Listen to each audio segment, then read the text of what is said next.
Live from the City of Angels here Sunday morning. You know what that means. It's breaking box office. Great news because we have an outperform as Kingdom of the Planet of the Apes goes at $56.5 million.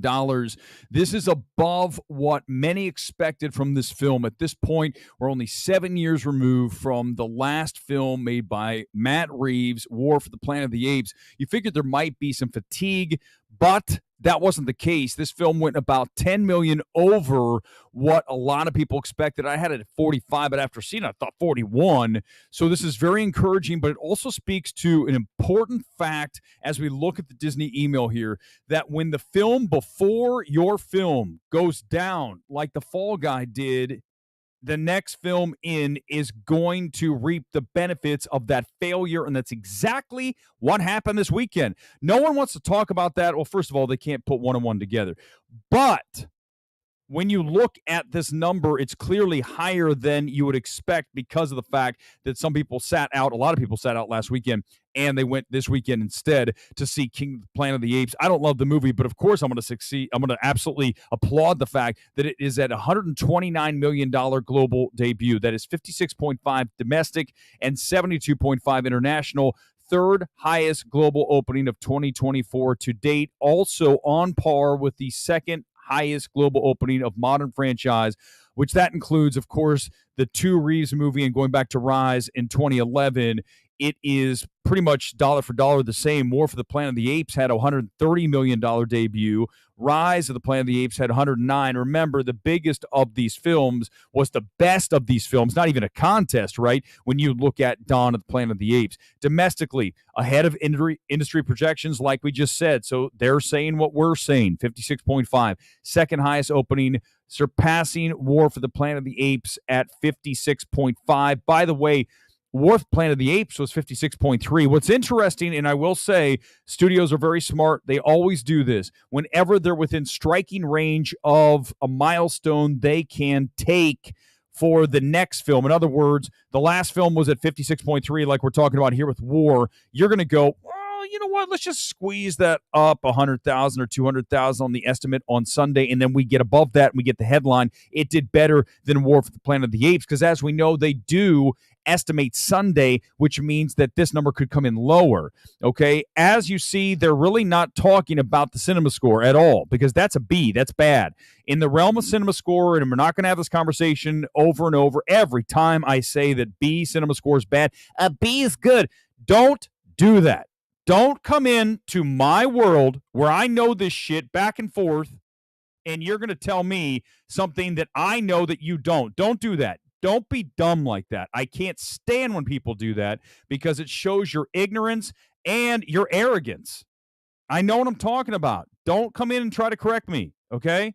4.5 stars, 4 out of 5 for ComScore. That's actually ComScores, who's the box office reporter we'll look at in a minute, post-track. They do something very similar to CinemaScore. CinemaScore has been around a lot longer, but it's interesting how they pick the second of those. Well, of course they did, because they see that it is a higher number, so they're going to push that. Also want to mention, this has 4.5 stars from parents. I am surprised, considering the violence, and look at what they did to William H. Macy's character in this movie. I'm surprised parents weren't like, what? Why are you doing this? Okay? There's just a lot of choices that I would not make if I'm trying to make a little bit more of a family-friendly film. Just a little bit. Just a couple of changes here. I would do something totally different with Macy's character. Not what they do. Okay, 80% certified fresh critics, 79% verified audience score. Number one internationally, all significant markets. Highest opening of 2024 in Brazil. Second highest MPA opening of the year in France, Argentina, Colombia, Ecuador, Uruguay, and other similar smaller markets. Third highest opening of 2024 in Netherlands, Australia, Hong Kong, India, Indonesia. Love saying that. Japan, Malaysia, New Zealand, Taiwan, on and on and on. Highest opening for the modern franchise in Netherlands, Finland, Poland, Turkey, Hungary, and again, Indonesia, Vietnam, Argentina. So what it says is that this is not over. I guess there's a rumor they want to make like 3, 4, 5 more of these. God almighty, no more. We need to stop. Just like Avatar, just stop. But we're not going to. This is commercial filmmaking. This is McDonald's for the masses. And this is what happens. People love to watch this stuff. For me, you guys know what I want to watch. Anything but this. I'm just over these kind of movies. But it is what it is. Okay, let's talk about Fall Guy with $100 million. That is overseas and domestic, worldwide on that. Now, this is a $130 million plus film. It went down 51% in the second weekend and 54% internationally. So this film is not holding well. That's the takeaway here for the Fall Guy. It's going to lose Universal a ton of money. Remember, $130 million, you got to make something like $300 million to break even. This film is going to lose them a ton of cash. Now, granted, it'll go digital probably soon. You watch. They'll drop this thing digitally in like 2 weeks, and then they'll get that high fee for the at-home early, and then they'll just release it on Peacock, and they'll generate some revenues from that. So we can't say for sure how much money they'll lose on this, but from a theatrical standpoint, The Fall Guy is definitely not a huge hit for Universal. It is a bomb. Okay, let's talk about Garfield, because Garfield is performing very well overseas. You look at the numbers here, you're looking at $36 million after 2 weekends. I think what's key here is it's only down 32% weekend to weekend. How long we've been talking about the fact that the family market is up. This weekend we get If, the following weekend's Garfield, correct? I believe it's 2 weekends away. And when both these films are in the marketplace, they're both going to play throughout, I would argue, the majority of the summer, at least on a few screens, especially Garfield. Animated, even though it has Despicable Me 3 or 4. Which one is it? 4 at this point. It's going to have some issues with that. But from a family film perspective, you can't have enough of these movies in the marketplace with all the kids out of school. So that is encouraging, to say the least. Let's do the box office top 10. It's a tight stream because we got to the nuts and bolts. What we do. I don't need to be Grace Randolph scripting this shit out, reading from a teleprompter, doing it 7 hours after I do it. We do it live.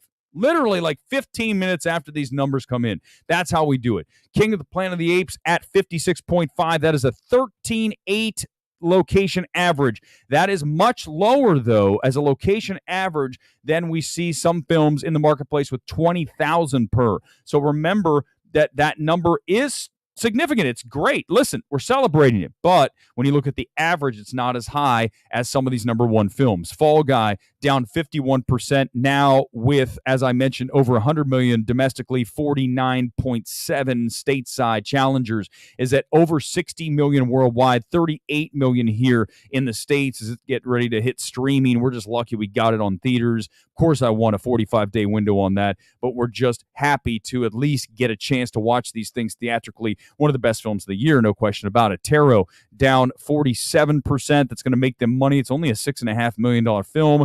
It's already up to $12 million here in the States alone. Godzilla Kong, $191, $500 million plus worldwide. Unsung Hero only down 25%. I like that film. I mean, it's not a tremendous film, but I think that for a family film, it's elevated. It'll challenge your kids a little bit, and I think that is a smart move if you're looking for something to see with the kids and the whole family. Unsung Hero, as at 16, called 17 million. Kung Fu Panda is just still in the marketplace, still doing money. Because why? $2 million more this weekend, because there's nothing else out there until If comes next weekend, which will outperform. We'll talk about that coming up tonight. I'm going to see If, I believe, on Tuesday this week, so we might have an early reaction stream. This is not a review. Civil War, $65 million now, down 49%, another $1.8 million this weekend. Phantom Menace hung in there, another $1.5 million for $12 million in free cash for a movie that is 25 years old.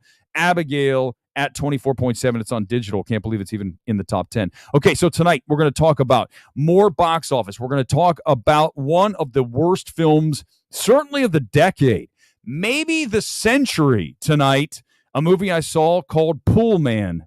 Chris Pine, you, my friend, are in trouble. Your career after this disaster. We'll discuss it tonight along with all of your thoughts, whatever you want to talk about tonight on the Sunday Evening Spectacular. Until then, live from LA. Peace out. I'll see you next time.